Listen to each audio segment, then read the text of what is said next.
একটা প্রশ্ন করি, আপনার পেটটা কি সারাক্ষণ ফোলা লাগে? খাবার খাওয়ার পরও যেন মনে হয় পেটে একটা বল বসে আছে?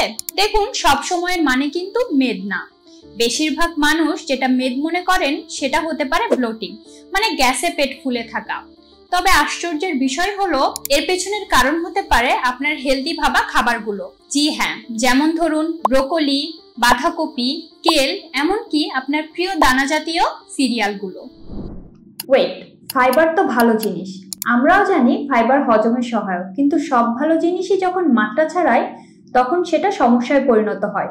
অতিরিক্ত ফাইবার হজম না হতে পারলে অন্ত্রে ফার্মেন্টেড হয়, তখন গ্যাস বা ইনফ্ল্যামেশন বা ফোলাভাবের সৃষ্টি করে। আর পেট ফুলে গেলে শুধু অস্বস্তি না, মানসিক অবসাদ, ব্রেন ফগ, ঘুমের সমস্যা, এমনকি ডিপ্রেশনও হতে পারে। তাহলে করবোটা কি? আগে একটা কাজ করুন, ফুড ডায়েরি রাখুন। যে সবজি খেয়ে ফোলা ভাব হয় সেগুলোর একটা তালিকা করুন।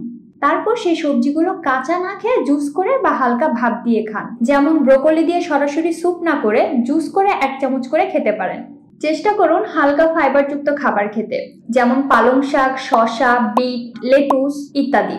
আর হ্যাঁ, যদি খুব সমস্যা হয় তাহলে একটা ভালো মানের প্রোবায়োটিক নেওয়া শুরু করুন, যাতে হজম সহজ হয়। এবং অবশ্যই সেটা কোনো ডক্টর বা পুষ্টিবিদের পরামর্শ গ্রহণ করবেন। সবার পেটই আলাদা, কারো ফাইবারের লাভ হয়, আবার কারো ব্লোটিং হয়। আপনার পেট যেটা পছন্দ করে সেটাই আপনাকে খুঁজে নিতে হবে।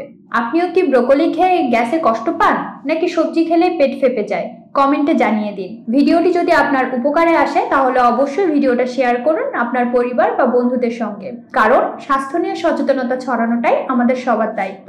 এমন আরো হেলথ টিপস পেতে আমাদের পেজটি ফলো করে রাখুন। ধন্যবাদ সবাইকে, সবাই ভালো থাকবেন, সুস্থ থাকবেন। আল্লাহ হাফেজ।